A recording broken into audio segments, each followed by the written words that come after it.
Olá! Nessa aula abordaremos alergias, hipoglicemia e convulsão. Sobre alergias, vamos falar a parte mais grave, né? Que seria a reação anafilática. É a reação mais grave de alergia que a pessoa pode ter.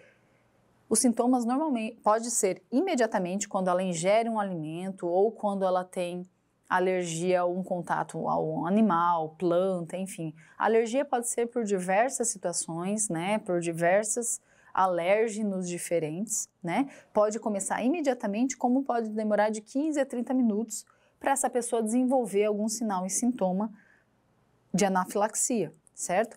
Mas os principais sinais e sintomas, e que a gente deve ficar muito atento e imediatamente chamar os serviços de saúde, é a pessoa que refere que tem dificuldade para respirar, ela começa a falar, a voz começa a se apresentar rouca, começa a ter uma rouquidão, por exemplo, na voz. Isso é um sinal clássico de que está edemaciando as vias aéreas, ou seja, está inchando as vias aéreas por conta do processo anafilático que ela está tendo, certo? Edema de face é muito comum, angioedema, que a gente chama, né? Que é esse edema na face, edema na boca, nariz, enfim, olhos, toda a região da face, orelhas, tá?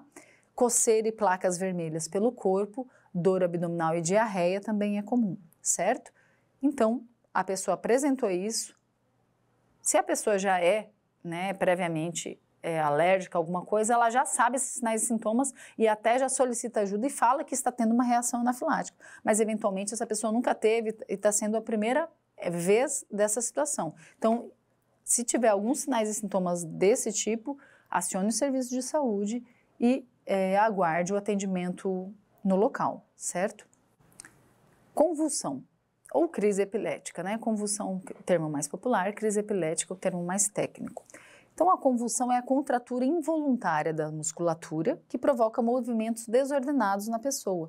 Geralmente é acompanhada pela perda de consciência, ou seja, a pessoa como se desmaiasse e se tivesse todas as contraturas musculares. Pode ser ocasionada por vários fatores e a gente não é necessário descobrir o porquê. Pode ser por hipoglicemia, pode ser por abuso de álcool e drogas, pode ser por meningite, que é uma infecção, enfim, pode ser por várias situações, mas não é o caso. O que a gente tem que saber é o que deve se fazer quando a gente abordar, né, e presenciar uma pessoa que está tendo uma crise convulsiva, tá? Então, por ela ter contraturas involuntárias, ela vai cessar naturalmente, não tem nada que a gente faça ali naquele momento que vai finalizar essas contraturas musculares. Então, não devemos segurar essa vítima para que ela não se movimente, não, isso é errôneo, porque isso vai cessar naturalmente. O que devemos é afastar os objetos próximos dela, acomodar a cabeça, segurar a cabeça, se tiver algo para acolchoar a cabeça, melhor ainda, porque como é contratura muscular muito rápida e involuntária, ela pode eventualmente ter um trauma de cabeça, um traumatismo craniano, então a gente tem que atendê-la naquele momento, não segurar, não dê tapas, não jogue água para ela recobrar a consciência, não, isso vai acontecer de forma natural. Não coloque nada na boca da vítima, porque por ser contraturas musculares, obviamente ela vai contrair também os músculos da face. Então é quase que inevitável que ela vai morder a língua. E tá tudo bem, no sentido de que é um dos menores dos problemas. Então a gente não tem que enfiar nada dentro da boca da pessoa para que ela não morda a língua. Isso eventualmente vai acontecer e depois a gente trata os danos acometidos. O que é importante saber é que eu não posso segurar essa vítima e tenho que tentar com que ela não tenha mais traumas por causa da convulsão, que é então aparar essa vítima e segurar a cabeça, justamente para não bater no chão, lateralizar a vítima, porque é muito comum ela ter cialorreia, ou seja, uma produção excessiva de saliva, e a produção excessiva de saliva faz com que ela broncoaspire e possa, além da convulsão, ainda ter um afogamento, né, um engasgo com a própria saliva. Então, além de segurar e proteger essa vítima, eu lateralizo essa vítima, porque ajuda também, inclusive, com que essa pessoa não bronquiaspire e a saliva escorra pela boca e facilite o processo de respiração da vítima, certo? Afastar os curiosos, objetos ao redor, afrouxar as roupas e, terminado a convulsão, aí eu solicito ajuda. Porque, na verdade, se eu tenho mais alguém comigo para me ajudar, ok, uma pessoa liga para o 192 e avisa sobre a crise convulsiva enquanto eu estou prestando atendimento a essa vítima. Agora, se eu estou sozinha no ambiente com a vítima que está convulsionando, eu não tenho que ligar primeiro.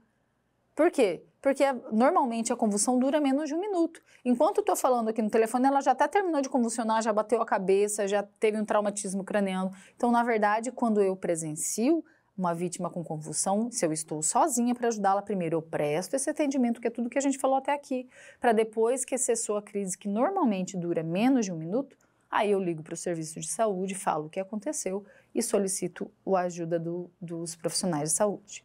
Então, não segure ou amarre a vítima, como já dissemos, né? Não tentar abrir a vítima para que essa vítima não morda a língua, porque eventualmente isso vai acontecer mesmo, nem colocar nada dentro da boca, porque pode virar um corpo estranho e ainda você gerar um afogamento nessa vítima, tentando colocar algo dentro da vítima, da boca da vítima, certo? Então, é muito comum a vítima, no pós-convulsão, não recobrar totalmente a consciência, ou seja, ela fica confusa, às vezes não abre o olho, às vezes fica inconsciente mesmo por um tempo, então isso é comum. O importante é observar essa vítima até o serviço chegar. Ela respira, mantenha ela lateralizada por conta daquilo que a gente falou da produção excessiva de saliva e cuide a respiração. Se ela respira, ok, só aguarde o transporte dos profissionais da saúde. Agora, se ela para de respirar, aí é um outro protocolo, como a gente já falou, é uma outra aulinha sobre parada cardiorrespiratória, aí eu tenho que fazer as manobras de parada cardiorrespiratória. Sobre hipoglicemia, é muito comum nos pacientes que já têm a doença diabetes mellitus, né? Ele já é um usuário de medicações hipoglicemiantes e por algum motivo ele teve uma hipoglicemia, ou porque ele está com um quadro infeccioso, ou porque ele não está fazendo uso corretamente de suas medicações, mas isso não veio ao caso. O caso é a gente verificar esses sinais e sintomas e saber o que fazer, né? E chamar ajuda diante disso, tá? Porque a hipoglicemia, por exemplo, pode causar inconsciência, pode causar convulsão, pode agravar o quadro do paciente. Então, é uma emergência clínica que a gente deve chamar ajuda também, o serviço 192, tá? Paciente, como que o paciente se apresenta? Às vezes, se você é um paciente conhecido, né, seu, você vai saber se ele é diabético ou não, ou perguntar para quem esteja próximo, sabe se ele é diabético, porque é muito comum ter sudorese intensa, palidez, tremores, pele fria e pegajosa, o paciente fica agitado, mais nervoso, tá? Muitas vezes o próprio paciente já sabe que ele está em hipoglicemia, ele fala se ele está consciente, eu estou em hipoglicemia, me dá alguma coisa para mim comer porque eu estou entrando em hipoglicemia. Muitos pacientes têm essa própria consciência já, porque é portador da diabetes há muitos anos, certo? Então, se o paciente tem esses sinais e sintomas, é diabético, forneça algo doce para ele se alimentar. Quando? Só quando ele estiver consciente. Se ele está, como nessa foto, inconsciente, eu não devo colocar nada dentro da boca do paciente, nem fornecer água com açúcar, nada, porque senão eu vou provocar o quê? Uma broncoaspiração e vou ocasionar uma outra situação pior ainda para o paciente, além da hipoglicemia, certo? Então, paciente consciente, dou algo doce para comer. Se ele está inconsciente, lateralizo a posição de conforto que a gente falou de lateralizar, cabe para os pacientes clínicos, todos os pacientes clínicos que não seja trauma, que a gente vai falar do trauma posteriormente, tá? E aguarde o socorro, certo? Então, muitas vezes o paciente diabético, às vezes na sua própria casa, ele já tem o aparelhinho de glicemia e ele fala que está em hipoglicemia e quem está na casa já sabe até fazer, né, essa medição, que o normal é acima de 70, certo? Abaixo de 70 a gente já considera como hipoglicemia, né? Igual a fotinha ali 65, já é um quadro de hipoglicemia, por exemplo, né? Então verifique se o paciente é diabético, se o paciente faz uso de medicamentos hipoglicemiantes, que são os comprimidos, né? Verifique se o paciente se alimentou nas últimas horas, se tiver acordado, como já dissemos, forneça algo doce para ele se alimentar. Se ele está inconsciente e desmaiado, não forneça nada, não coloque nada na sua boca e aguarde o SAMU e coloque esse paciente numa posição de conforto. Então, sobre essa aula é isso. Até breve, até a próxima aula.